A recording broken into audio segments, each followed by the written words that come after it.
Paris Olympic 2024ல ஒரு வினோதமான சம்பவம் ஒண்ணு நடந்திருக்கு. அதாவது மிக அதிகப்படியான அழகின் காரணமாக ஒரு வீராங்கனை வந்து கிராமத்துலேருந்து திரும்பவும் அவங்களோட சொந்த நாட்டுக்கே வந்து அனுப்பி வைக்கப்பட்டிருக்காங்க. அவங்க அவங்க யாரு? எதனால அவங்க நாட்டுக்கு வந்து திருப்பி அனுப்பப்பட்டார்கள்? அப்படின்றதுக்கான முழு தகவல தெரிஞ்சுக்கலாம் வாங்க.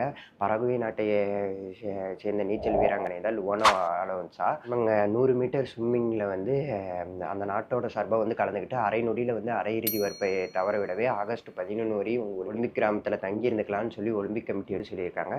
சக நாட்டு வீரர்களை உற்சாகப்படுத்துறதுக்காக ஒலிம்பிக் கிராமத்துல வந்து தங்கி இருக்கிறாங்க.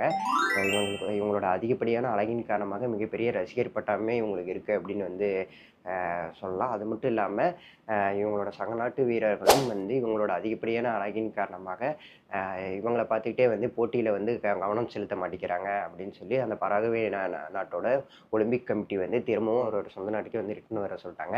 இதை பத்தின உங்களோட கருத்து என்னன்றதை கமெண்ட் செக்ஷன்ல வந்து கமெண்ட்